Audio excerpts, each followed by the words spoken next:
Hello, ladies and gentlemen. Welcome to Film Prods, or myself, Matt, and my co-host Tyler, Hello. providing our completely unprofessional, 100% biased opinions on the movies of today, tomorrow, and yesteryear. Today, we are continuing our recap of 2023 movies. Last time we did May, December, and Leave the World Behind. And if you're a part of our YouTube community, you wouldn't know that because they got a copyright strike for literally no reason for Because putting May, the title December, May, yeah. December They in copyrighted our title. Yes, and we have not heard back. I guess surprisingly, with only 300 subscribers, we don't have that much sway. Yeah. But yeah, that's on Spotify though, if you want to listen to that, and Apple Plus if you want to listen. Apple Podcast, Plus. Apple Plus. Podcast. Oh my If you God. want to listen to those episodes as well. But today this is like a Matt themed episode because we're Yeah. talking about Yorgos Lanthimos and professional wrestling. Literally the two things I love more than anything else. This is your dream. Yes, I am so excited. So we're talking about Yorgos Lanthimos' most recent film, Poor Thing, starring Emma Stone. This is Bella. Bella, this is Mr. McCandles. Hello, Bella.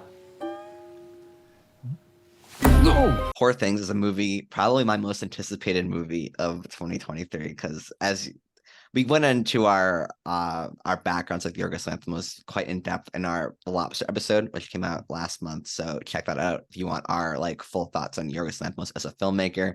But I love him. Tyler has over time warmed up to him. Yeah. So I was very much anticipating Poor Things. You were fairly excited for Poor Things? I was fairly, yeah. The trailers have been very, very good, and the reception to it has been amazing. Like people have been saying that this is the best movie of the year. This is phenomenal. So yeah, I was excited. And so the rough outline of the movie, because we'll be going into full spoilers for both films, even though it's gonna be really hard to talk about Poor Things, follows Bella Baxter, played by Emma Stone, who is a resurrected woman, has no memory of her past, but she's essentially raised by Willem Dafoe's character, who's this kind of mad scientist-esque character, as she slowly figures out the world in London and then spreads her wings metaphorically and tries to learn more about the world and develops her own personality as time goes on, and typical Yorgos Lanthimos shenanigans ensue. And so I really, really enjoy this movie. I don't think it's as good as The Lobster. I want to watch it again. My tentative ranking for Poor Things is that The Lobster is still number one. I need to rewatch The Favorite because it's been quite a few years, but I'm kind of not sure if I like it more or less than Dogtooth. But I would definitely say it's better than The Alps and The Killing of a Sacred Deer. I was very much wowed by Lanthimos' directing here, and especially the art style, the Art Nouveau style that comes into fold as the movie progresses. It kind of starts off as very like brutalist black and white style, or industrialist black and white style, then comes more Art Nouveau. It's probably his most ambitious movie, creatively speaking. But I think some of the commentary, which we'll talk about later on, becomes quite heavy-handed, even though it's things that I agree with. Very heavy-handed, but not in a typical like Yorgos way where it's purposefully heavy-handed in a way that it's like it's so on the nose that it's funny. Yeah. It feels like it's trying to go for it has a little bit more heart to it than a typical Yorgos movie, which I both liked, but also felt like it kind of dumbed it down to a certain extent. I don't know how you feel about this movie, Tyler. We are basically the exact same, like almost like literally bar for bar. Everything that is not everything in terms of like production and like behind the scenes, whether it's like set design or costume design or even Yorgos's like affinity for like the fisheye lens and how he uses it. Yes. Even the acting. I mean, Mark Ruffalo and Emma Stone are clear standouts, but like Mark Ruffalo is insane. I would say is the best part of this movie. I would agree too. Yes. He's so good in it. He's so good. Everything in that, I would completely agree that this movie is maybe about like 15 to 20 minutes too long. There is a sequence at the end where a new character is introduced and a new element where I'm like, now it's too much. I thought I was like, it's pretty long. The movie's about 140 minutes, which I know length doesn't matter, but when I think you're introducing like major third act like elements, I think it can get a little too long. And I've been kind of like sitting and struggling with this movie because it's basically debating between whether I really liked it or whether I kind of loved it. And I think I really liked it. because I don't know, the more I think about it, if it inherently has really anything like very deep. And I don't think a movie has to have something deep to say, but a movie No. that propositions itself as this very clear, like almost like feminist like examination or like coming of age story. And it's like when you kind of like stop and think about it, a lot of it is like sex is liberation, which is not a It very never gets like, more deep yeah, than that. it's never like Pun more than intended. that. There's aspects of it within this that are inherently very interesting, whether it's like Bella Baxter's connections with the men she sleeps with for money at like the prostitution house, and like closer in the third act, and how she finds moments there, or like aspects of her like philosophical breakdown. But there are just random aspects of the movie that I don't think really work as much. Mm. Like kind of where you're like, I don't know if I liked that. And we'll talk more in detail, but there's a character on a boat which I thought I couldn't really get behind as much as I wanted to.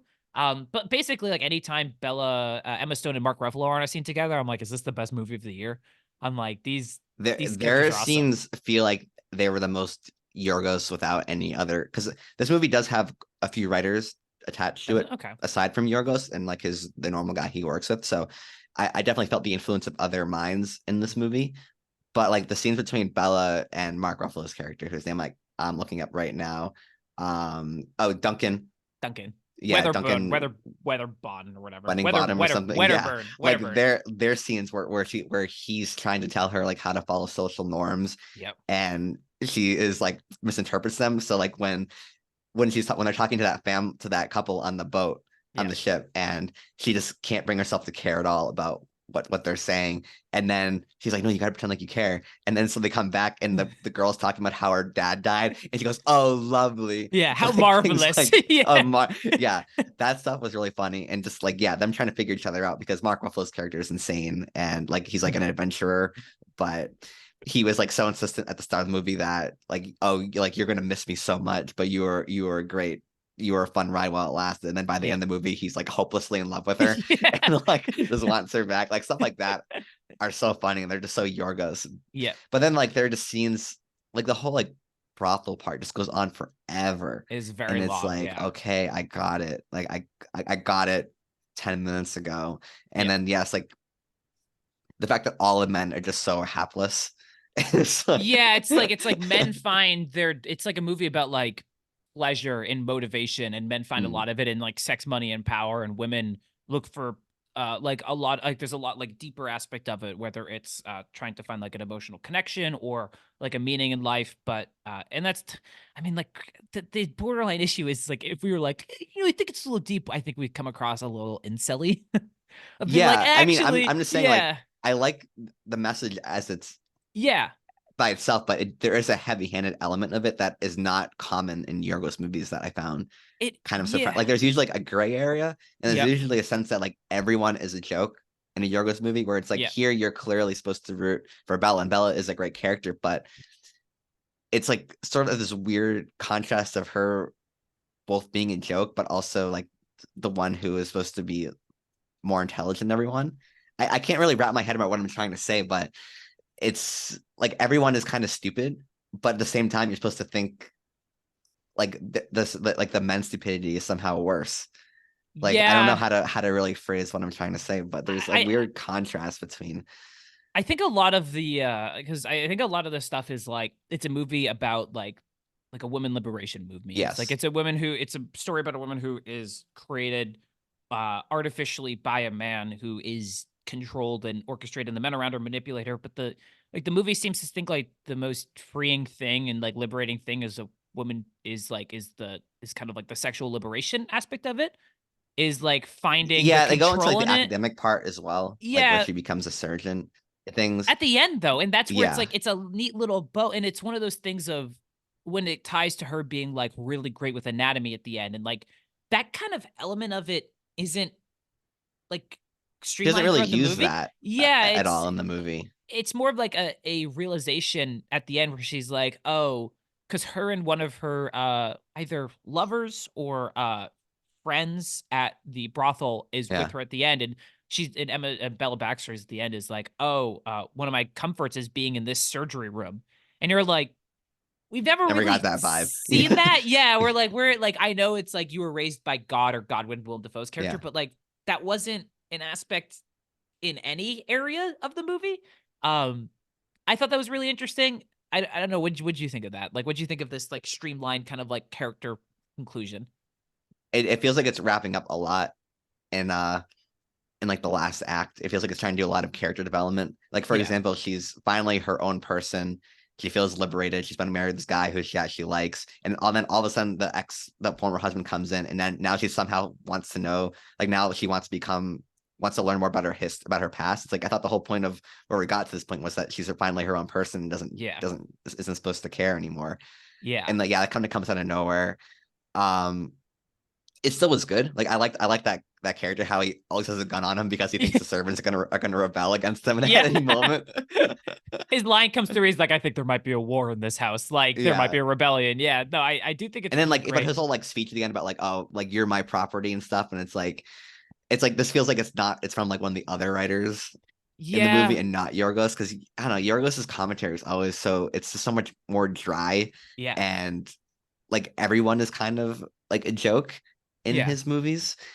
It just I think the movie would have been so much better had it just been like his own movie. Like I can't help but feel like when I was watching the movie, I'm like, okay, so Yorgos, this is a full Yorgos scene. This is only like a partial Yorgos scene. Yeah. Like you can tell. Yeah, there's aspects. I mean, like even like a pure Yorgos scene to me is like the dancing sequence. How Bella Baxter comes out, like freedom of movements. Mark Ruffalo comes in, kind of tries to like take over, but she circles him back and like leads the dance, and he's just like, what the fuck? And then he starts fighting people who he thinks look at her. Like he's like, one person invites him at Bella. They're like, hey, come dance with us, Bella. And he just finishes attacking someone and runs over, attacks someone else.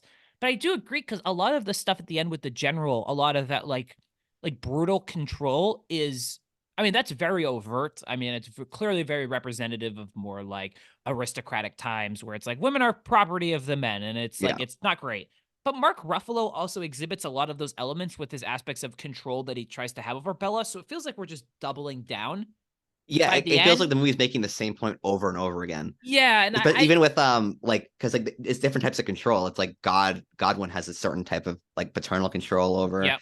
But there's like a really funny line where it's like, where the younger scientist is she like your mistress? Like, did you make her to be a mistress? He goes, originally, but then a paternal control took over me, and now I can't.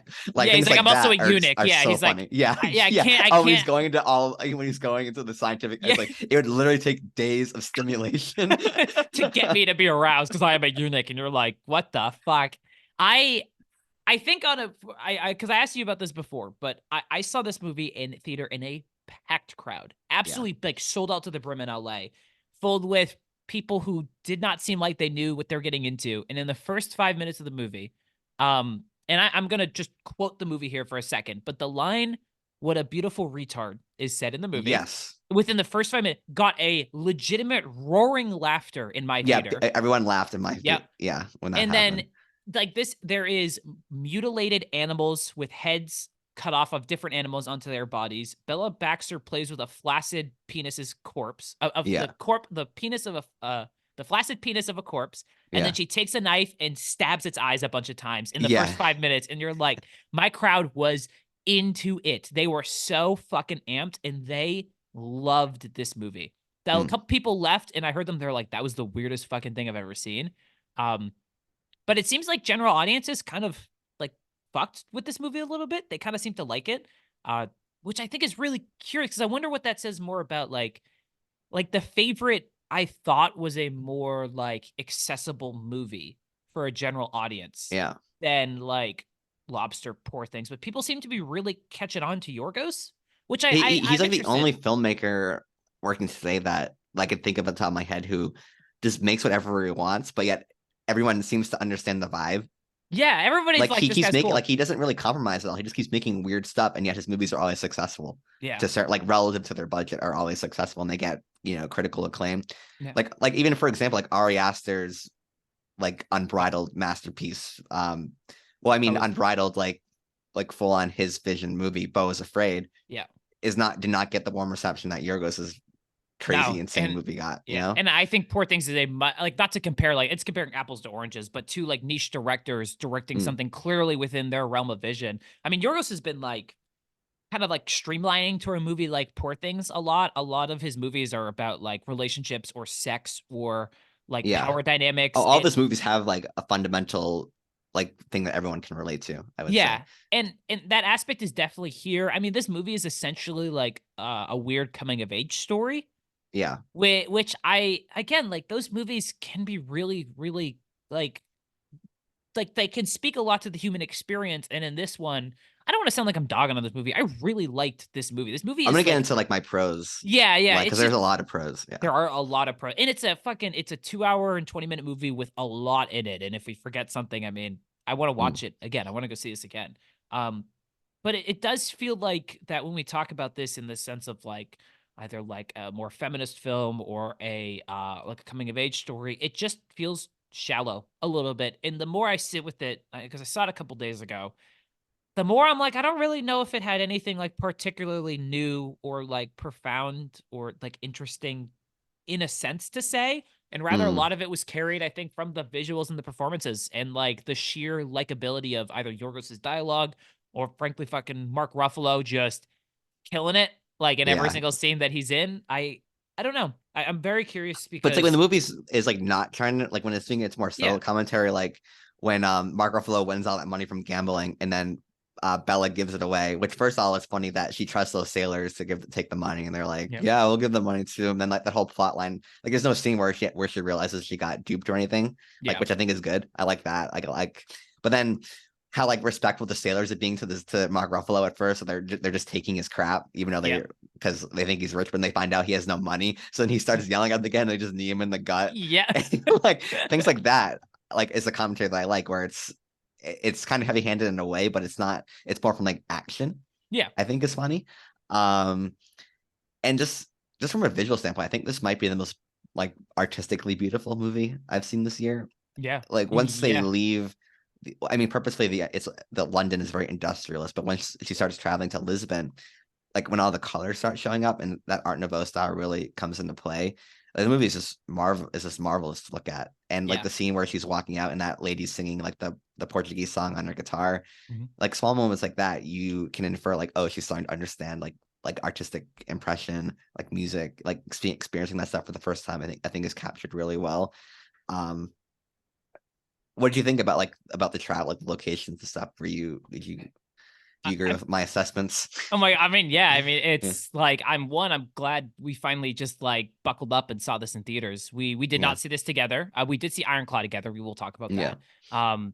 But like the fact that I could like sit on a massive screen and just be like, this is a very visually beautiful movie that looks genuinely like I got to double check the budget, but I'm assuming it looked pretty great. But I mean, the visual elements of it is like the younger Bella is, the more fantastical the elements are, and then she gets older, and then by the time she's in London like a lot of that, like what seems like almost like surrealist, yeah. like it because at a certain point I was like, are we in like an alternate reality kind of thing? Like an alternate, like a science, like a what's a term? Like a steampunk sci-fi Yeah, kind of steampunk. Yeah. element. And it's the reality is she's just a young child, so everything looks amazing by the time she's older and wiser. I mean, the city when we get to like the brothel scene, I mean, everything's kind of like it's still the Yorgos extravagant set design and like lavish, beautiful, like detailed sets and like magical imagery. Not like the magical realism sense, but like beautiful stuff. But Mm. it's the magical realism, the stuff where you're like, is this real or not? Is gone. It's stripped away.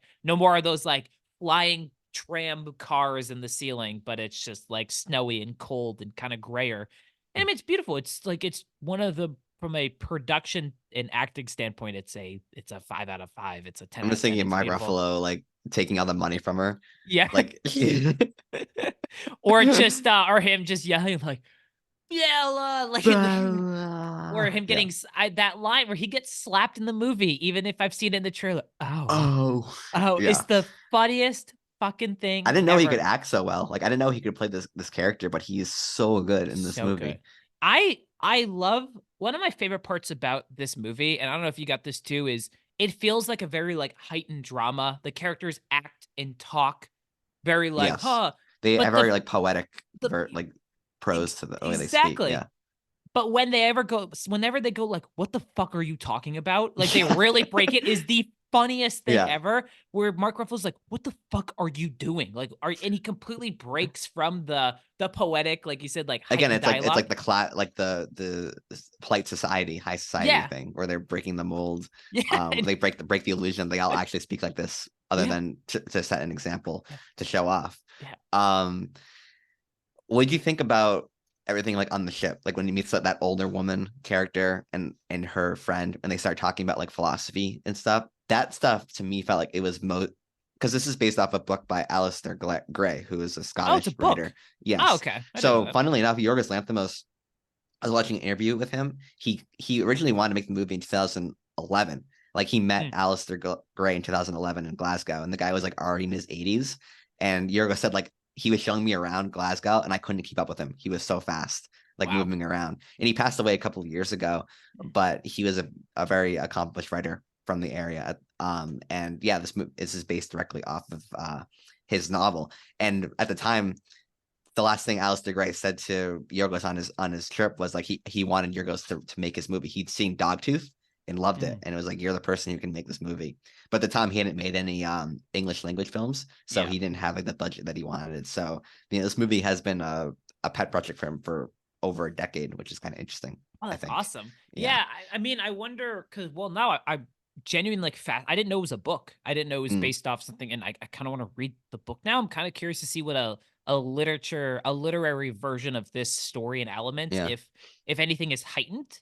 Maybe there's the commentary is maybe a little bit kind of better in it, but I mean, like it's hard to like we talk a lot about, I think, when we kind of examine like modern classics and movies that just kind of are better than most movies. Like they're unique. They have something just like clearly special about them. And I think the reason that I, at least myself, and clearly you probably gravitate to Yorgos is he's a one of one. Like he makes movies like nobody else, at least in our limited film knowledge as we slowly accumulate over time. But I mean, his movies are special in some capacity, whether or not they always necessarily hit the mark.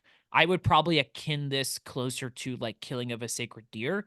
It's a much better movie than Killing of a Sacred Deer, but a movie that I think is very good, but I don't know if it necessarily is like the best out of the collection. I do think The Lobster and The Favorite are better than Poor Things. I like The Favorite a lot. And I think The Favorite is probably a more complete movie. But I mean, he's just like, it's clearly like he's a special guy, and he makes like very fun and interesting movies that I love to just sit and think about, even if we don't rewatch them maybe as much as we should or probably could. And I definitely say this is a movie that needs to be looked at, like seen in theaters. Like not needs to be, but it should be, because it is, a very beautiful looking film. And I did love when they're out in the ocean. Those two characters, like the older woman and her friend, like as I said, like it's like feels like it's the part that's most taken from the novel, because it's like one character represents like optimism, and then the other, and like the male character is more of a cynic. And like again, like the commentary that I like is like the kind of blunt commentary where Emma Stone's reading, or Bella's reading a book, and then Mark Ruffalo comes storming out and like just takes it and throws it over the overboard, and then she hands him the other book, and then just grabs it and throws it. Like, don't read. Like things like that. I think are hilarious, and even like his body language is so good. Like just like when he's running, like he just comes out as such an idiot. Yeah, and like I love that. Yeah. Even going back to that boat sequence, I realized I went on a diatribe without even answering that initial question. That's my bad. Sorry. Like the fact that like even before he throws the book's over. I think Bella Baxter says she's like, Bella's getting ideas in her head, and he just takes the book and throws it off, and you're like, okay. Did you like the boat sequence, like off yourself? Yeah, I did. I liked it when they landed on Alexandria at the docks, and he has to like confronted with the fact of like, child slavery being like one of the most evil things humanity's ever done, and she has to come to terms with that, and her being unable to, like, she just breaks down and cries. Again, it's like you experiencing it for the first time, where she's like partially an adult but partially a child, so she's like an adult in the sense that she can understand things, but better than a child, but a child in the sense that she's unaware of them up until a certain point. So it's like an interesting dichotomy of the two things. And I like the older woman, I like the male character as well, whose name, like, I can't remember, but Like Yeah. I like how the male character is like a little more intelligent than and the other men in the movie, and he goes through Yeah. some growth where she's like, oh, your cynicism makes you a coward, Yeah. and like things like that. Like if you don't want to change the world, then you're a coward. And so I like Bella, how Bella is portrayed as like an intelligent and like influencing person there. Yeah. But even just like Mark Ruffalo trying to throw the old lady overboard. Yeah. And then being tackled by that, like very he fucking Yorgos does awkward violence very well, Oh where yeah, nobody seems to know how to like not like fight, but yeah, everybody's just like not like putting kind of like half effort because they're part of polite society. So he like kind of casually does it, and as soon as he meets any like resistance, he's like, oh, yeah. like it's kind of like I'm lips is going like, to the oh bar. yeah, I'll be at the casino, and then like Oh he's yeah, trying to wait, and you're like, all right, this is fun. Um, I don't know. The boats, it's like it's a movie that I think has great ideas that is filled with like sequences that like when you really kind of think about it, I don't know if they all entirely flow together. The character of, and I just looked it up, Harry Astley, played by Jared Carmichael. I was like not in on it. I was like, really? whatever. The guy, the philosophical guy, Harry, Oh who's okay, like the yeah, cow. I was like, I don't know if I like this a lot because to me it's like I understand what they're going for. His even way of talking is like he comes across almost as like American, almost like yeah. this like cynical kind of like worldview and idea. And I was like, I don't know. Like I don't know if it how well it compares to the other like men Bella come across in the story. Cause I every liked him because he felt different to me. okay, that makes sense. I can Yeah, understand that. Yeah. In a lot of movies, like I him mean, like, saving her from jumping off the ship. oh yeah, Like things like that. I liked. But yeah, it the writing felt different there too. Like yeah, where they're just like or they're just like going on like really obvious dialogue, but like not Yorgos obvious, but like obvious. yeah, Kind of like it's really hard to explain because Yorgos's dialogue can be very obvious, but it felt like it was we're being talked to. I mean, or yeah, like talked at rather than us trying to figure it out for yeah. ourselves. It felt like a lot of the movie has this like nice natural progression. And that's the one where it's like we need Bella to be introduced to philosophy and how a different aspect of the world. Then a character is gonna come in and literally like hold their hand and like I mean the Mm, literal broken bridge like yeah. showing the gap and how like these poor people will never be in like high plate society is it's literal and it's effective but it is very literal kind of on the nose. um I don't know. I think really like it hit a point and I don't know if you felt this. The movie's long. It's a long movie. The length didn't really bother me. It didn't bother you much. I Okay. was pretty entertained, especially because like once they go to Paris and like once the movie when you think it's starting to wrap up, like when she comes home for the Yep. first time, like I was really into that stuff. Like her Yeah. seeing Godwin again after having all these experiences, coming to terms with the fact that he's dying. Yeah. And like talking with Maxwell Yeah. about like, oh, it's like have all my affairs bothered you? And she goes, no, maybe if you got a test or two, Yeah. like that wouldn't hurt. But Yeah. things Or like he's so that. he's like, I charge 30 francs, and he's like, that seems like a little. Like that Yeah, doesn't that seem like seems a low. lot. Yeah. Yeah, it seems low. You probably charge more. I thought it was interesting. I don't know. Like, I agree with you when she comes back and the nurse is like, oh, the whore is back. And Yes. you're like, okay. But even then, I feel like the Margaret Qualley stuff, like when they introduce another Oh yeah. woman coming in, and then like her whole character arc is that she just remains an idiot, like by the movie's end, and doesn't seem like Bella really cares. Like, Yeah. Yeah, I know it, what you mean. I don't there's know. like the movie is just doing a lot, and not some of it feels very fleshed out, and then it's like too many cooks in the kitchen. Hmm. It's kind of like how I would probably describe this movie, and I still think it's maybe my second or third best movie of the year. But just from like a huge Yorgos fan, the bad stuff kind of sticks out to me more than the good for some That reason in the discussion. I wonder, and I'm curious about your thoughts on this because if we look at every Yorgos movie, at least the major ones that I've seen, end with some like definitive kind of conclusion. Whether it's The Favorite with it's Rachel Weisz like completely sequestered and Emma Stone has positioned herself. The Lobster with the information of like he has escaped and is he going to blind himself or is he going to just lie about it? Or Yeah, Killing of a Sacred Deer when one of the family members are spoiler alert dies. yeah, And the consequences are there. This one is the only one I remember seeing where like it kind of like nice, neat wraps up in a yeah. There's a bow. bow around everything. And there's Yeah, no I don't want to be like a movie like this that is a clear examination of like a feminist story, like a woman breaking out of and establishing her own action in a male dominated society has to have some kind of like definitive consequences, because that seems antithetical to the clear message that Yorgos is saying. But it did feel weird, a Yorgos movie kind of like everything wins in the end. It feels like it's even the violence, like it feels like it's lacking like a grit. Like I think of Yeah. like when the what's her name, the biscuit lady, like Oh, that's jumps off the right. hotel to kill herself, and she's just screaming on the ground. But even it's Yep. funny because the guy's like, because David's trying to seduce the heartless woman, and it's like, oh, I hope she sits there and suffers for a long time. That's like I thought I was thinking about having to lie down later. Yeah. I hope it's quick. Like that's so. It's Yeah, great. yeah, and like I'm okay with Yorgos going in different direction. Yeah. But it seems like the movie just lacks like that, like a punch. It just Yeah, needs that's like what a I was thinking. punch, you Yeah, know? it needs the Okay, oomph. we're on the Yeah. same page there. Yeah. Yeah, like even like when Godwin's dying and it's like very sentimental. Yeah. It's a weirdly like it's a weirdly sentimental there, and Yeah. it's But it has the Yorgos humor where it's like the shot is framed and you see Max like also lay down, like the shot, and you see his head come in, and it's like a little humor. He does that. This movie, I think, is, at least in my, probably like minute for minute, punch for punch, is probably his closest we get to a comedy, a closer comedy. Oh yes, Because it's like legitimately like every few minutes you're either chuckling or laughing at some, like it's especially really, all the Bella Mark Ruffalo scenes. It's like yeah, every line is funny it's between these two. funny. It's Yeah. insane how good Yeah. it is. And like Emma Stone is great. Like Fury is jumping.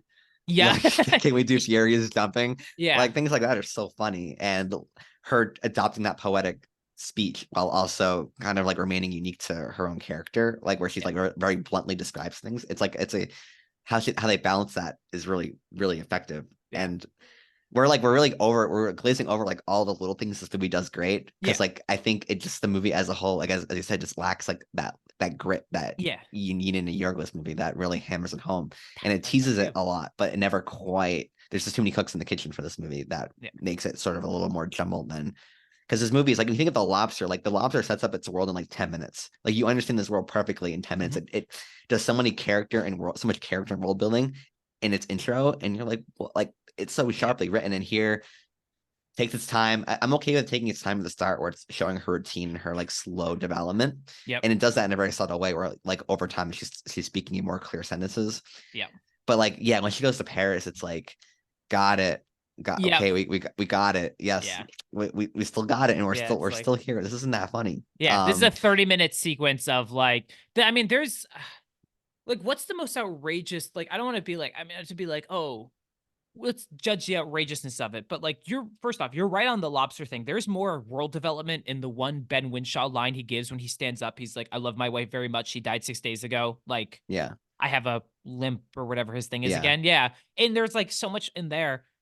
Is the most outrageous thing in the movie the one where the father brings his kids to the brothel and is like instructing them on sex? And you're like, okay. My audience got uncomfortable you could tell there was like a little bit of tension in the theater of like people being like not really knowing if they're supposed to laugh or kind of be like, this is a commentary on something. I thought that was like peak, like prime Yorgos, where it's like, examine this oddity. Like, look at this. Like, what does this say? Like how weird this is. Like one son is like freaking, and the other one's like dutifully taking notes. I thought it was great. I don't know. What about you don't know if they're gonna show all the characters in the same shot too. Like they kind of tease that out as well. They never do, but it's very methodical. And like I think I was waiting for them to see if he was actually gonna be as bold as to show everyone in the same shot, but that never happens. Yeah. Which is probably for the best. Yeah, that might be push it. I don't know. I do agree with you. There's something special, yet something missing about this movie. Yeah, it's like my second or third favorite movie of the year. And it's probably one of the best theater experiences, maybe the best theater experience I had this year, just like being fully like immersed, or a viewing experience, just being fully immersed in it. But like it's such a because we just reviewed so many Yorgos movies that you're like, it just needed like it's the oomph. It lacks the punch of a Yorgos movie for me. I would say. I think one more thing, and then we should definitely ironclaw move on. I do want to give credit to Emma Stone. We aren't prudish people in any capacity. I mean, we like weird, fucked up, perverted movies. I have to respect the fuck out of her for doing this. She is very committed to like clearly like a full physical role of this, whether it's in like the movements or the fact that she like I think she talked about in the Variety Bradley Cooper, where she does the actors on actors, where she talks about like Yorgos making a very like comfortable set, which is really Yeah. good because she has to do a Colin lot Farrell said the of. same thing where he always feels like Yorgos, like people like working with him because he's so calm. Okay, that's And good then. yeah, That's yeah. good to hear that he's like he's not like a he makes a step, but Emma Stone like physically like very much commits to this role of like a sex being a major part. She's fully naked in the movie, which is the which you like, Matt, you high five some random person. Yeah, No, she is. but you could just like I respect it honestly. That's a very bold thing to do. I think in like a 2023 movie, just to be like I'm Yeah. fully committing to like sexual aspects of this being a full movie, especially since like I think we're kind of developing into kind of like a little prudish, like, what are the point of sex Mm. scenes in movies? And you and I are here being like, if they're done right, The Handmaiden, they can have their own aspects of it. But even if you Um, watch like a Disney movie these days, or like Marvel Disney, like there's never like a romance. Like the thing of the yeah, Star Wars sequel is like nothing, like everyone, I think like regular media point out like everyone's asexual in these movies. yeah, Like yeah, no. they are. Nobody wants to, but this is the okay. I don't want to compare it, but like I have seen the Family Plan, the Mark Ruffalo Apple TV Plus movie Yeah. twice. Not my fault. I watched it once on my own, kind of curiosity, and then my family wanted to watch it on Christmas. That movie has more like overt sexual flirting than like 90% of movies do. And it's a Mark Ruffalo, like clear, like family-ish movie. Mark But like Wahlberg. Mark Wahlberg, not Mark Yeah. Ruffalo. Mark Wahlberg and Michelle Monaghan in the movie like actively are like, oh, like want to fuck here, want to fuck there, and then they have like a moderate, like not a moderate, they have a partial sex scene. Like the characters want to fuck, and Yeah. that's not a common thing anymore. Um, we were like, it's like stands out now. And when it's done Yes. really well in Poor Things and you haven't seen Oppenheimer, but there's a really great use of like sex and nudity in Oppenheimer. That I'm like, it's effective, it works, and it stands out. And I like it sticks in my brain. I remember it more. Mm. Yeah. Well, speaking of nudity, let's talk about Zac Efron's chest muscles in yes, Iron and the Claw. Iron Claw. Ever since I was a child, people said my family was cursed. Mom tried to protect us with God. Pop tried to protect us with wrestling. He said if we were the toughest, the strongest, nothing had ever hurt us. I believed him. We all did. Do you want to Um, do like 3 minutes on the striations of his chest muscles and how we can achieve his physique? I can like the first thing that shocked me about this movie is like when Zac Efron's getting out of bed in that movie, and it's just He's just like ripped. his stomach is bigger than my torso. Yeah, I couldn't even believe it. huge. He's huge. So good. Okay. Iron Claw. So yeah, so we just talked for 40 minutes about like the subtleties and the contrast and the script and the directing of Poor Things, and now Yeah. we're just gonna talk about muscles. Muscles and wrestling. Yeah. Yeah. Matt, this is all you. We saw Iron Claw. You, me, and Mark, who we have to see in Yes. person. We all went and saw Iron Claw together in a packed AMC Packed, theater yeah. in Massachusetts. What'd you think of Iron Claw? Walk us through the. So This is the all you, Iron man. Claw follows Kevin Von Erich, the eldest of the Von Erich family, the tragic Von Erich family based off of the real life people, of which they're all the sons of Fritz Von Erich, who was a professional wrestler in like the 50s and 60s, who played a Nazi. That part's not included in the movie, but it's like a wrestling dynasty, and these four in the real life, it's five brothers. In this movie, it's four. Are all raised and essentially groomed into being professional wrestlers. They make a crap ton of money in the 80s in Texas as like this good Christian family beating up bad guys, and then slowly, little by little, the mental strain and the physical strain of trying to stay in that limelight of living up to their father's expectations, as well as living up to the expectations of the wrestling business, start to show their strain. And like in real life, all but one brother survives and is still alive today, that being Kevin Von Erich, who is Zac Efron's character.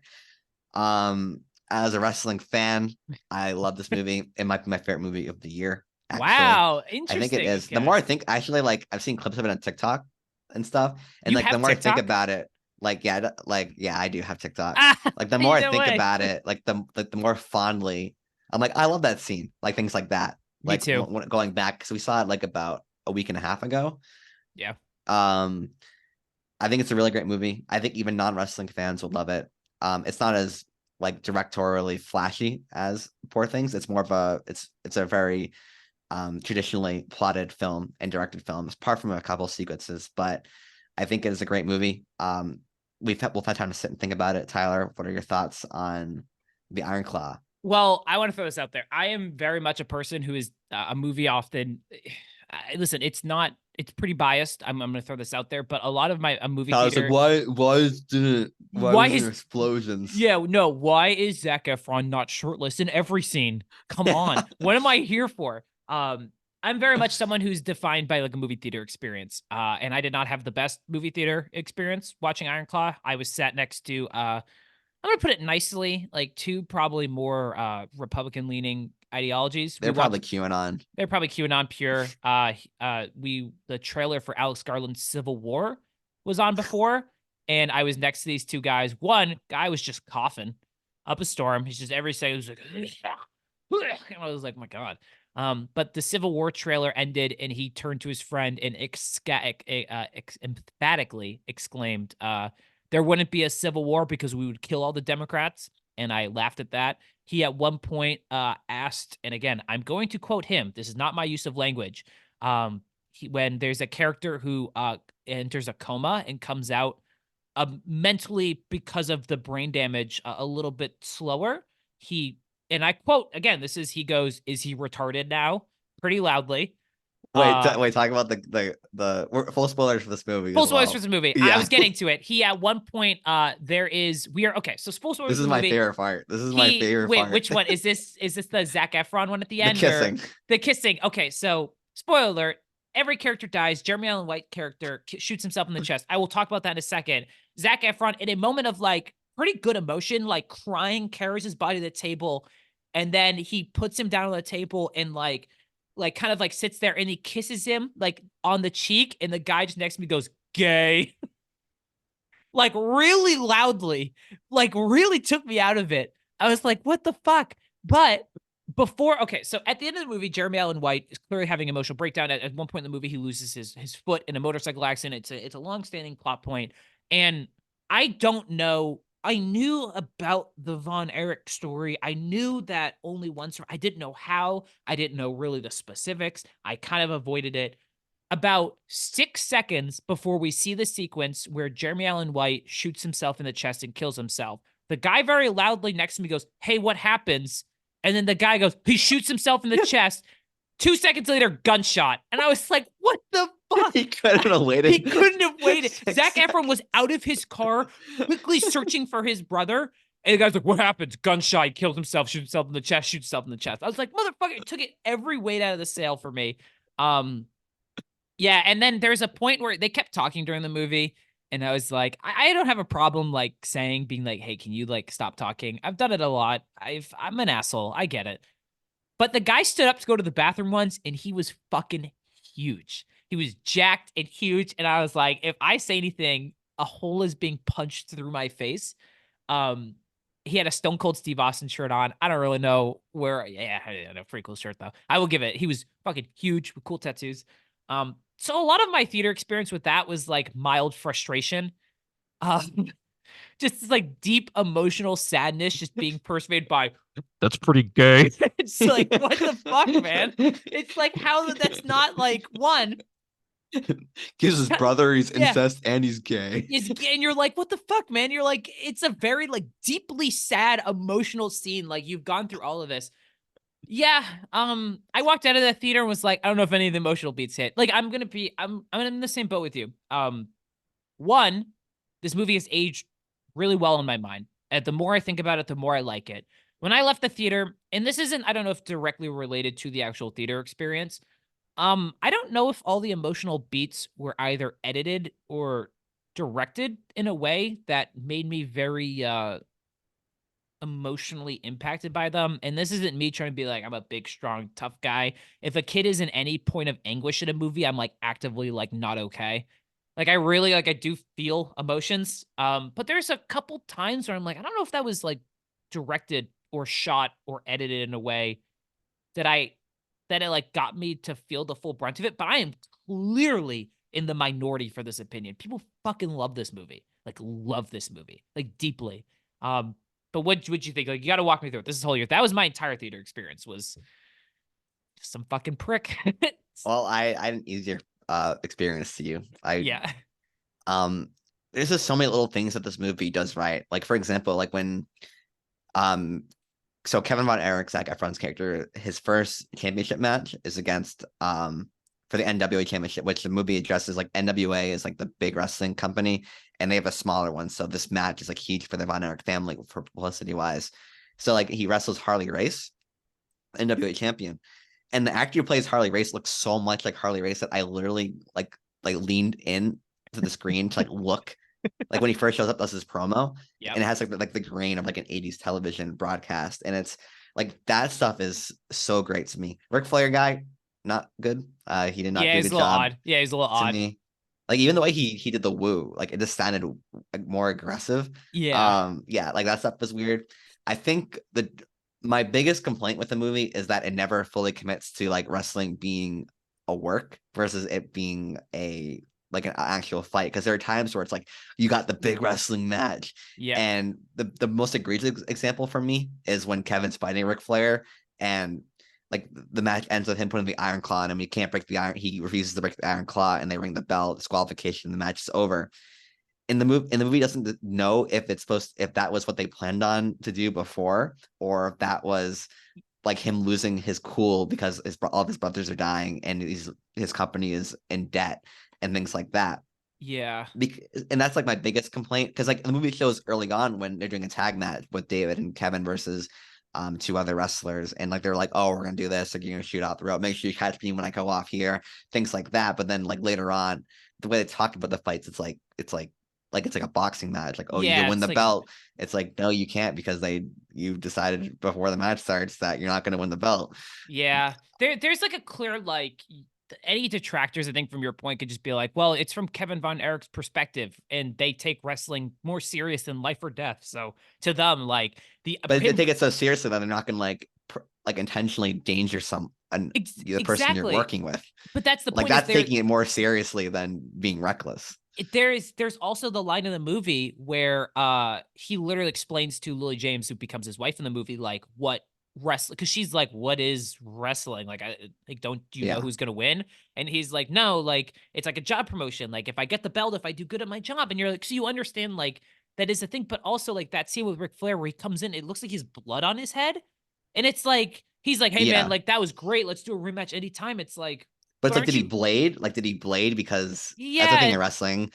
Or like sometimes they do, like if you're like really hardcore, like they will occasionally like punch someone with the intention of making them bleed. But it's agreed upon before. Yeah, it's like there's a thing for it. But I also like I understand the point of that Ric Flair scene is like for this family, it's life and death. They literally come into the scene, and Jeremy Allen White and the father are Fritz. Like sitting there. Fritz are like sitting there like it's life or death, and Ric Flair comes in. He's like, "Ooh, let's fucking go, man! That was fun. Let's do it again." With the belt being literally a massive part of the shot, how it's framed, and like for these people, it's more than like a game. It's life or death. But you're right, like it's filmed with not keeping like the audience in mind. It's like, oh, like when there's a scene where he in the earlier movie where Kevin like falls on like pavement in a wrestling match, and he's kind of like wincing. There's a part of me that I was like, is this part of like the story of the match? So for me, like, it has happened where like the veteran can take advantage of like the younger guy, and do things that like, okay, like I'm gonna suplex you, and I'm gonna jump over for the suplex. But there are instances where it's like if the guy has more clout than like the champion has more clout than like some guy in like a smaller promotion, like. If you're a jerk, like, you can take advantage of that and be a little more reckless. But so that part didn't bother me. The only thing that bothered me was like that scene where like Fritz and Kerry were so disappointed in Kevin. I'm like, so like, was it agreed upon or was it not agreed? Like, that was the one instance where I couldn't tell. Yeah. I feel like the movie was breaking its own logic of like you understand, like, this isn't real. Yeah. Was he like supposed to defeat Ric Flair on that small promotional show? Clearly, like, are they mad because he got disqualified or didn't get put on a bit? It does ride that line a little bit. I do think for a most part, it's very clear that like a lot of the actors are doing a lot of their stunts themselves. There's that Yes. great shot where they have like the working man like rush drop. And Oh like yeah. you see like it's like kind of like this oneer where you see them like performing. I don't know if it's a oneer, but like you see them like performing the stunts and you're like, that's Zac Efron and Jeremy Allen White like doing a flip on the rope and like guiding into it. You're like, that's That whole impressive. sequence was so like establishing that the three more alpha male brothers, Yeah. David, Carrie, and Kevin, like them gaining attention because they're like the three young handsome Christian brothers in Texas. Hmm. Like you can understand why they'd attract a huge following, and it was true in real life too. Like they sold out plenty of stadiums. They were huge names, and like that shot of because Michael is the other brother who is like the least. Yeah. He's like he likes music. He was a guitar player, but he's in this alpha male environment, so he kind of like is stuck between wanting to follow his own passions versus what his father wants for him. But like when he starts playing Tom Sawyer by Rush, and then Jeremy Allen White's Carrie Von Eck is like lifting weights, and then he Yeah. hears the song, and like like he imagines himself coming out to that song, and then Yeah. that's what makes him want to become a wrestler. Like Yeah. that stuff I thought was super cool and like a good way of explaining like, oh, he wants to become a wrestler because it's awesome because like he Yeah. thinks it'd be cool coming out of the song. And that's the song that he did come out to. Like Carrie Von Erich came out to modern day, like to Tom Sawyer. He Like he actually was called the did. modern day warrior. Oh, that's cool. Um, That's really awesome. yeah, so things like that I thought did such a good job of capturing like the wrestling world at the time. Um, and again, like all the actors got jacked. Like the guy who plays David Von Erich is just so tall, and Huge. yeah, There's that scene, and I don't want to spoil an ending scene that seems to have a little bit of people. It seems to be a little hit or miss for some people, but there's a scene where it's like Mikey and David hug Carrie Von Erich, and yeah. Jeremy Allen White is not as tall as these two people, and they like clearly like just dwarf him Even in when they're doing the size. promo in the ring, Yeah, like when the three brothers are doing the first promo together in the yeah. ring with Fritz, he's like, "We're calling out the NWA" and things. Like David is just like is like Huge, 2 feet fucking taller huge, than so everyone tall. else. Yeah, and my favorite thing is when you get this TV thing and it's like Zac Efron 6'2", 220, and you're like, that man is not 6'2". Like I am No, not tall. That man is definitely not that tall. Like there is no way. Um, and even hey, then, like I think it captures like that the rush of professional wrestling. Like so around this time, like David becomes like the pro. Like he's a good promo. And they set up earlier on that Kevin can't do promos, yeah, and David can. So like when Kevin's talking to Lily James, yeah, her character, yeah, her character about like oh like even though it's fake, like the reception you get from the crowd depends heavily on whether or not you're going to be a champion or not, and yeah, like that holds true because David is the one who can wrestle and be on the mic and talk on the mic, so it makes sense that he is the one who gets the yeah. NWA title shot first. He's the one who's going to tour in Japan, Mm-hmm. but like he gets that opportunity, and then at the same time he's suffering from organ failure, but he's like, I can't, like this is my one opportunity, like I can't not do it, and then that ultimately leads to his death. Yeah. Things like that, I think, and it happens all the time in real professional wrestling as well, of people sacrificing their health because like their opportunity comes at a bad time, but it's like this is their one opportunity, Yeah. and they can't let it go. Yeah, there is I'm not I like wrestling. I don't follow it in any like you do in some capacity, but I mean like we've been to live shows together, we've been to this kind of stuff, we talk about it. Like it's really fucking interesting. And if you don't know anything about wrestling, one, you can watch this movie without knowing a single thing about wrestling. I think Mm, that's a very good strength of the movie is it's less a wrestling movie but more of like a biopic about a like a kind of like a tortured like cursed family yeah, with their own demons and their own interests and stuff. But the big thing is like if you ever want like an introduction video into what you are talking about, Matt, just watch John Oliver's WWE video where he kind of breaks down like what these wrestlers have to go through in terms of like the physical pain, the stuff they go through, or even like the monetary aspect of it, where like a lot of how like wrestlers every like WWE employee is like an independent contractor technically, so yeah. they don't have health insurance Yep, they aren't supplied. health. Yeah, Yep, and they can basically like a lot of WWE streamers. I mean, you'd probably follow this more, but they stream for supplemental income. yes. Like a lot of the smaller ones, like you like their podcasts, and I mean, even Mm, I'm not too privy of it, and I could see like I get recommended stuff. It's like these two WWE people are like playing WWE 2024, yeah, and you're like, oh, isn't this like a multi-million dollar like a billion-dollar corporation that makes a lot of money? yeah. Like wrestling is very popular. I mean, it's very And popular. it's like it's going through a boom right now too. Like Is it's it really? yeah, it is. Like it's Okay. getting, especially compared to like 5 years ago, it's in a boom right now. It's making more Okay. money than it's ever made. Stadiums are selling out like never before. Like Okay. they're sporting like record profits for different pay-per-views. Like Survivor, like the last Survivor series made more money and drew more audience than any Survivor Series prior. Did it So it's in a really? boom right now too. That's awesome. So it's starting to like get hot again. But yeah, it's like things like that where like an independent contractor is like kind of insane. Yeah, it's just like it's very clear like there's a lot of stuff there. I don't know, even going back to like the movie itself, it's just like a great like movie drama. Like this might sound very basic, but it's No, heralded. the movie takes time to build the brothers' Yeah. relationships, which is So great. so it adds to it. Like you like by the end of the movie, one, Zac Efron didn't know he was capable of this level. Like The he's last good, shot of him, is it has great. stuck with me, I would Yeah, say. Yeah. is like legitimately great. And it stuck with me too. And the more I've thought about it, when he's with his two sons at the end, like even again, spoilers, but like he's crying and then he gets up and like plays with his kids, and you're like, I'm in. Like, this is Yeah. great. Uh Or like he's Jeremy Allen White's frustrations, yeah, like when he loses his leg and he's just like screaming, he's just like swearing, yeah, and you sense that. Or like when he just gets angry at Fritz for like no reason really. yeah. Yeah, the acting I think is great. And even just like the like small scenes like at the wedding when they're dancing to Thank God I'm a Country Boy, and then the scene after David dies. Yep.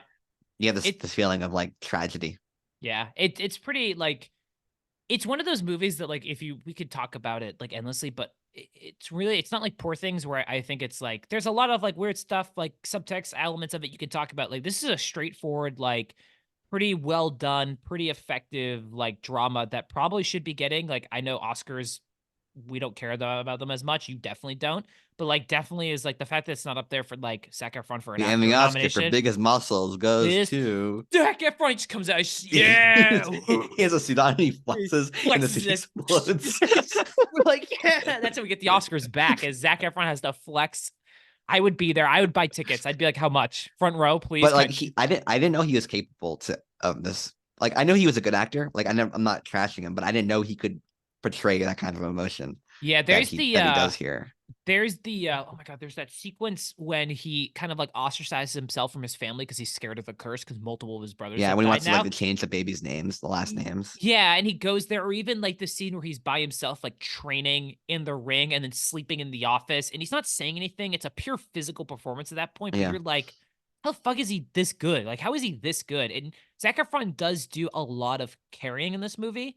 A large portion of this movie it is from his perspective, but also like you follow him, his relationships with his kids and his wife, and his view of like you said, taking over like a failing company, and it's Yeah. very, very like very well done across the board. And even then, like I think Lily James' character is more than just like the wife character. Like I feel like in Yeah. a movie like this, like she'd be like on the side and be like, "You got kids to pay attention to," and things Yeah. like that. And it's like what, like like the nagging wife character that is Yeah. like an obligation, like in a Martin Scorsese movie. But like here, like she has like a role and like she's understanding, Yeah. she's not like irrationally angry at him about anything. Like she understands like that he's under a lot of pressure, and I think that Yeah. helps build like a genuine feeling Yeah. relationship. And there. it also it builds to when Zac Efron finally like kind of explodes at the end. You get that like you feel like you have kind of gotten this movie's catharsis kind of like Yeah. built in. I am curious to see though, because one part of this movie is they do remove one of the Von Erich brothers in real life. I keep seeing like they had to make this movie less realistic to make it more sad, Yeah. like which is fascinating. No, I think they made it less sad They made it less by sad. removing the last brother. Yeah, like they had to make it less sad to make it more realistic to watch. Yeah, Is kind yeah, of the thing. yeah. Can you like? Because even I don't know all of this. What did they omit? What did they change? Is there any like big things that you're like, I wonder if they The added biggest it? omission that I was surprised they got rid of was that after all the brothers are dead, like Fritz is suffering from brain cancer. And Kevin Von Erich, as he tells in the Dark Side of the Ring episode, which is like it's like a 45-minute watch. And like Kevin Von Erich just in general seems like like a great, simple guy. Like he seems like a genuinely good person. But he was saying like at one point his dad was so far gone that like he held a pistol to Kevin. And it was like, if you were a real man, you kill yourself like your brothers. And like saying things like that. I thought that was going to be like the climactic scene of the movie where he like finally detaches himself from Fritz, but they didn't leave that scene in. And then yes, there was I think Chris Von Erich is like the smallest child's name, and he's just a kid who like suffered from health issues like Michael. He wasn't like a natural athlete like David, Carey, or Kevin. And so they put him out in the ring, and he's awful, and he shoots himself. because Yeah. in real life, because he just can't handle the pressure and he feels like he's a disappointment. Yeah.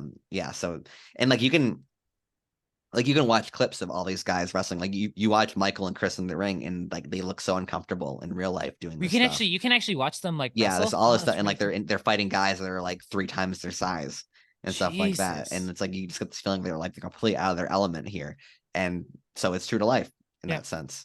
I do want to say this. I know when we left the movie, I was like, I wanted more. I didn't say like I wanted more of like the father aspect of it. I wanted to see more of like him pushing his sons, or so we get that kind of catharsis. But then that has probably been my opinion that has changed the most, I think, since I rewatched, because I've kind of recognized that it's not necessarily a story about the father's abuse, but rather a story clearly about the brothers and their connections.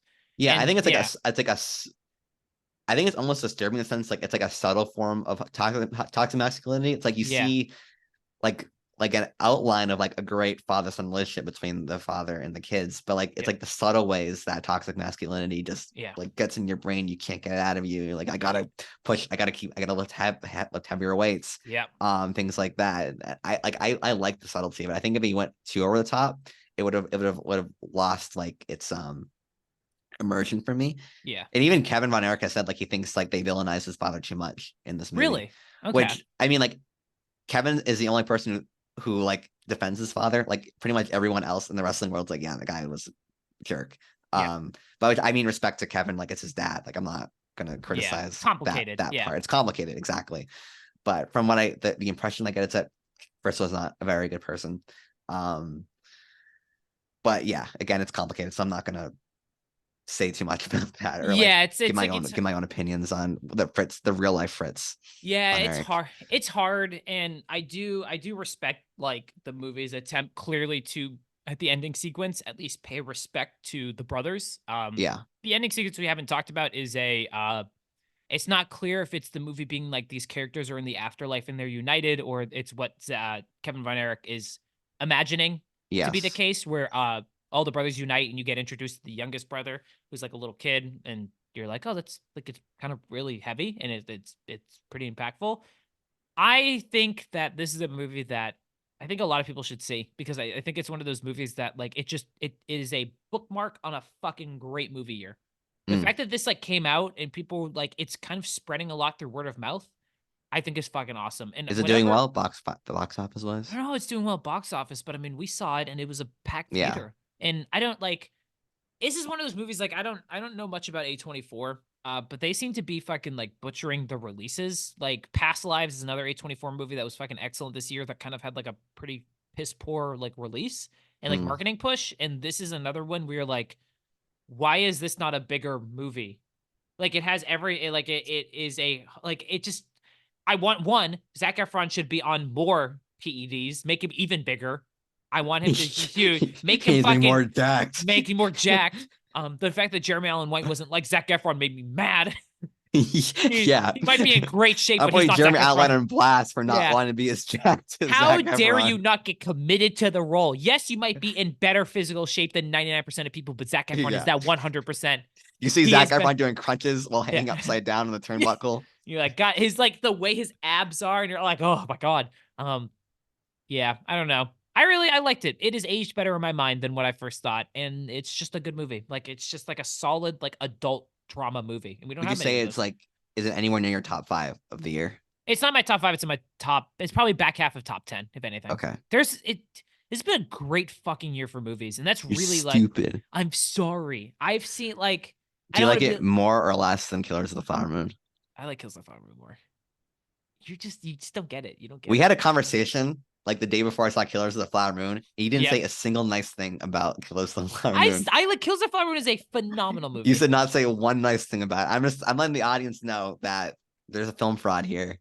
Okay. Ain't me. Okay, hold on. Let me do a quick skim of movies I think are better than Iron Claw. Godzilla -1. Ugh. I like The Killer more. Poor Things is close. Holdovers is close. The Boy and the Heron is around there. Oppenheimer, I think, is better. I liked Barbie. I'm going to hold off on this movie to the next episode to reveal it. I mean, Across the Spider-Verse thing's better. Killers of the Flower Moon. I think May December is a little better. Are You There? Guarded to Me, Margaret. Past Lives. Yeah. It's probably back half of top 10. Okay. Yeah, we'll talk about it. I have a movie I'm hiding. You can be dumb. can That's okay. Yeah, you can All have right. flaws. Matt, you want to do 3 to 5 minutes and end this very manly Matt movie with Rebel Moon, which we both watched? Yeah, okay, take it away. I thought the movie fucking sucked. I thought it was awful. I thought it was hot garbage. I like Zack Snyder. I will be on first record that Man of Steel is I like it like a good amount. It's not a great movie. Rebel Moon made me, when I ended the movie and I turned my TV off, I sat there and reconsidered and I was like, is Man of Steel actually like a garbage movie? That's how bad the movie was in my mind. Every opinion that I heard about it, everything that I read beforehand, the movie was worse than I expected. It's like amateurish bad. It's like actually like really bad. And I can forgive, like, I like dumb action movies. I like movies with not much character where things just blow up and people do shit.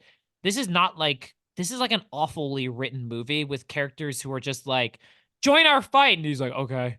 And then it's just like in the scene. And then there's a character at the end that is like, I was like, who the fuck is that?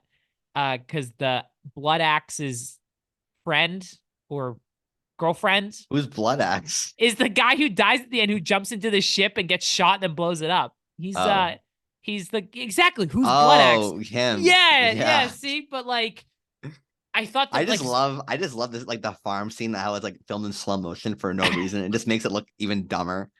Where she kills like, all the Zack people. Snyder just thinks, like, it's insane how Zack Snyder refuses to learn anything.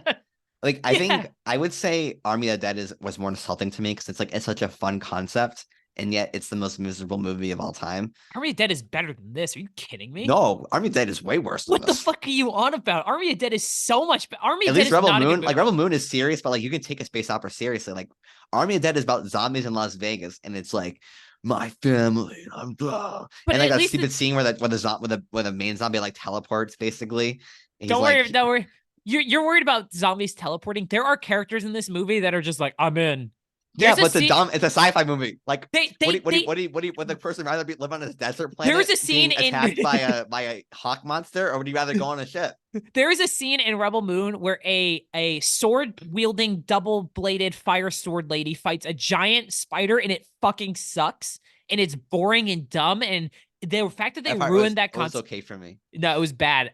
You're right. The fact that like Zack Snyder, his whole shtick is slow motion, but somehow he has gotten worse at it. Yeah, over like 20 years. 300 is better slow motion than this movie. It is. Yeah. It's like the scene in the barn where she kills like 14 people. One, I'm not going to be a fucking. Everyone's like, they're just like, it's like shoot her right now. You can shoot her. Yeah. You have these guns that very easily kill people. Just, you don't care about people. Just shoot her. Listen, I don't want to be like, I'm not going to sound like one of those fucking like stupid right-wing YouTube channels, but like, come on guys, like make a better movie.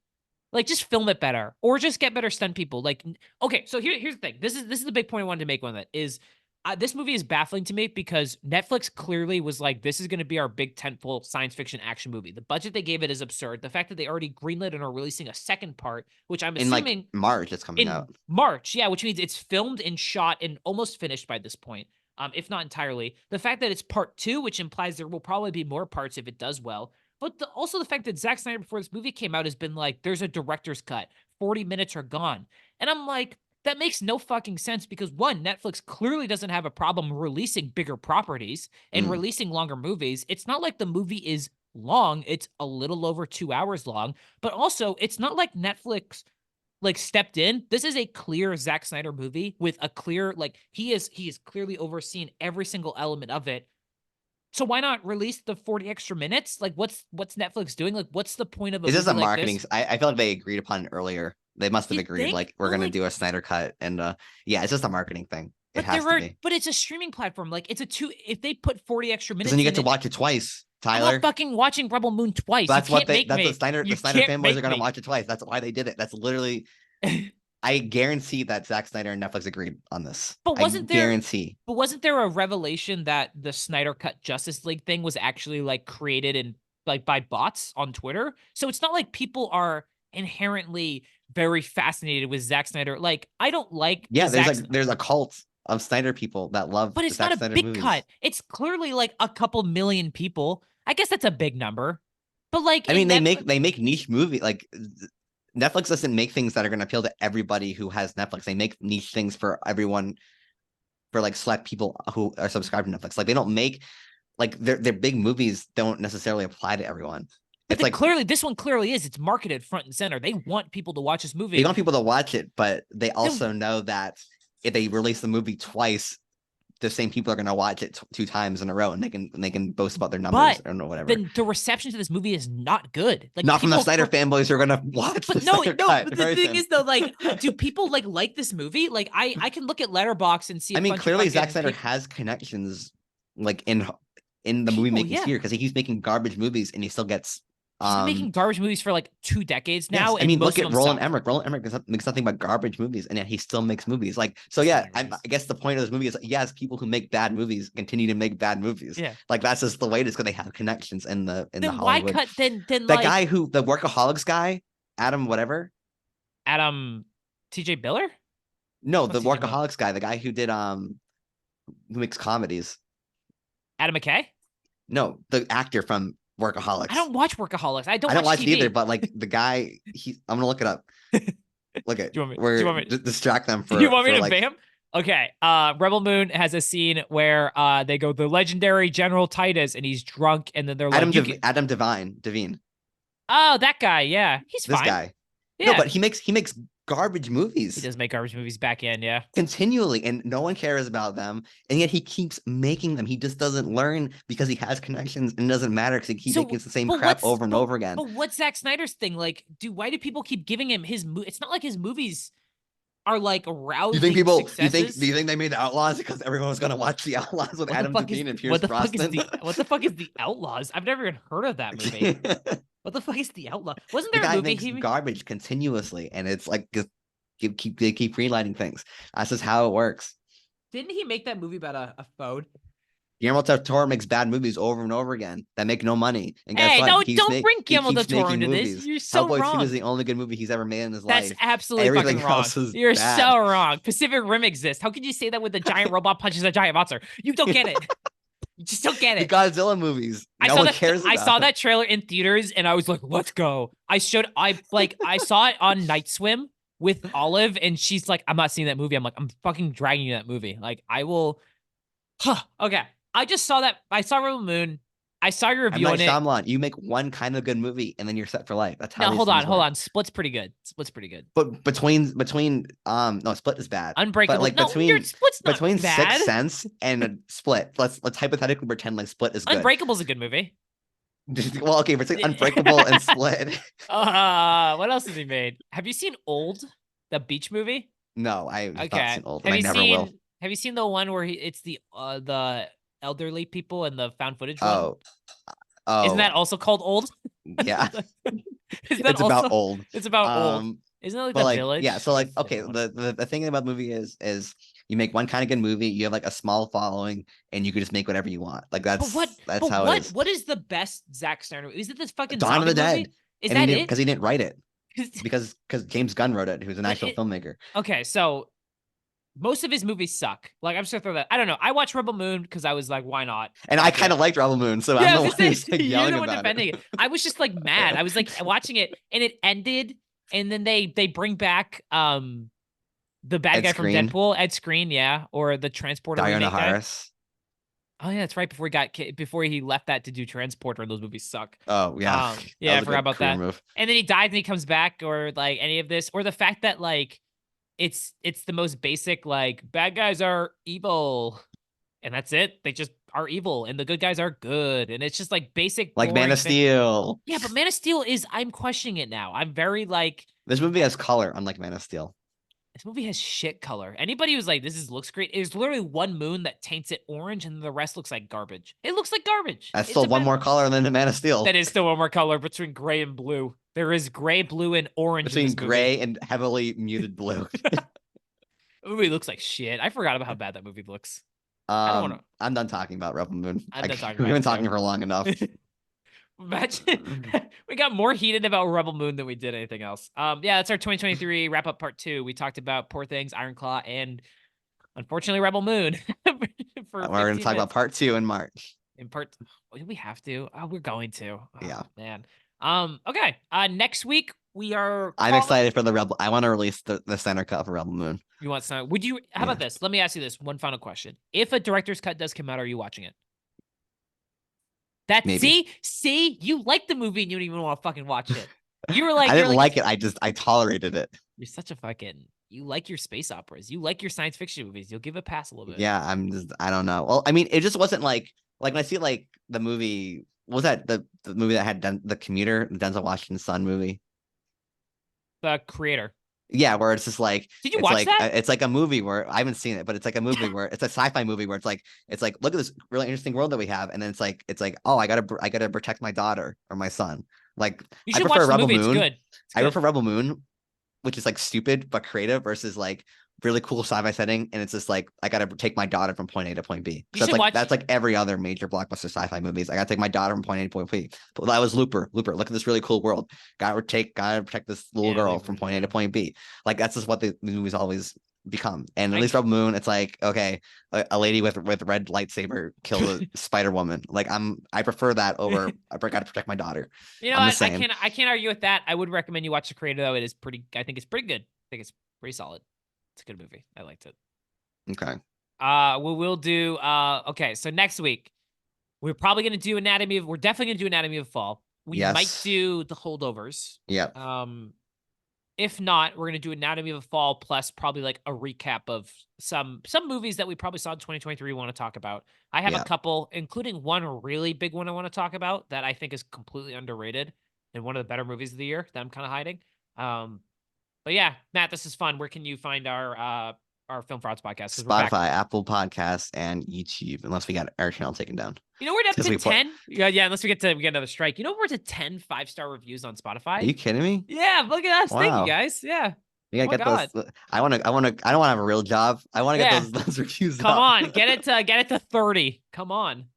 Hold on. Let's do a quick check to shout out to everybody who gave us. We are up to 10 5-star reviews. Look at that. Heck yeah, let's go. Okay. Well, Matt, this was fun. Even if we actually agreed more on Poor Things I was expecting. I thought I didn't know what to expect with that, but we were pretty similar. Okay, this was fun. This is a good episode. Matt, thank you for watching. And next, Yeah, you're welcome. Thank you I for had no watching me. choice. Yeah, thank you for watching me talk after I basically burdened you into being like, go see Poor Things now. I want to see it. But yeah. This is fun, guys. Thank you for listening, and fuck you and goodbye.